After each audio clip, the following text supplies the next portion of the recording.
Tragedi Halloween Itaewon, 3.580 orang kini dilaporkan hilang, 154 orang meninggal dunia.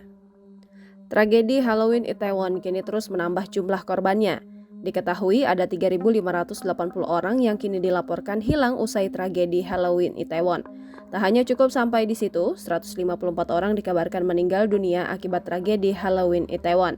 Seperti diketahui, pihak berwenang Korea Selatan telah menerima setidaknya 3.580 laporan orang hilang pada Sabtu 29 Oktober 2022 malam pukul 23.00 waktu setempat.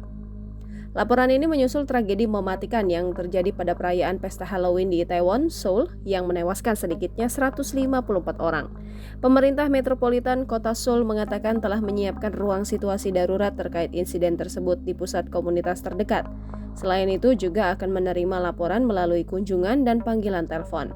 Sementara itu, Kementerian Luar Negeri Australia melaporkan banyak warga negaranya yang menjadi korban festival Halloween Itaewon tersebut. Selain itu, Kedubes Australia di Seoul juga mengonfirmasi bahwa ada beberapa warga Australia lainnya yang ikut dalam festival tersebut. Sementara 4 korban tewas dan 2 korban luka juga ada yang berasal dari Tiongkok. Hal ini juga telah dikonfirmasi oleh media nasional Tiongkok Xinhua setelah Kedubes Tiongkok di Seoul menghubungi pihak Korea Selatan setelah insiden tersebut terjadi. Selain itu, Kedubes Tiongkok juga memonitor sosial media untuk memantau apakah ada warga Tiongkok yang membutuhkan bantuan. Pemerintah Korea Selatan mengumumkan masa berkabung nasional buntut dari tragedi Itaewon dari 30 Oktober hingga 5 November 2022. Perdana Menteri Korea Selatan Han Duck-soo menginstruksikan bagi seluruh institusi publik dan kantor diplomatik agar mengibarkan bendera setengah tiang. Selain itu, seluruh acara yang dinilai tidak mendesak juga ditunda.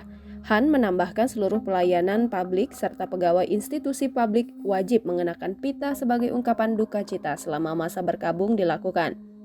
Terpisah, Presiden Korea Selatan Yoon Suk-yeol menegaskan tragedi ini tidak perlu terjadi. Selain itu, dirinya pun mengaku terpukul atas peristiwa tragis tersebut. Dirinya juga menambahkan tragedi Itaewon ini akan menjadi prioritas utama untuk diselesaikan.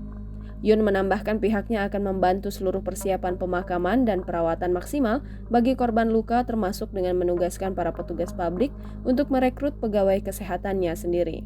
Terakhir, Yoon juga menginstruksikan Kementerian Dalam Negeri Korea Selatan dan kementerian bersangkutan untuk melakukan ulasan terkait keadaan darurat terhadap seluruh perayaan Halloween atau festival lokal lainnya untuk menjamin gelaran tersebut berjalan dengan aman. Jangan lupa subscribe, share, komen, dan like ya!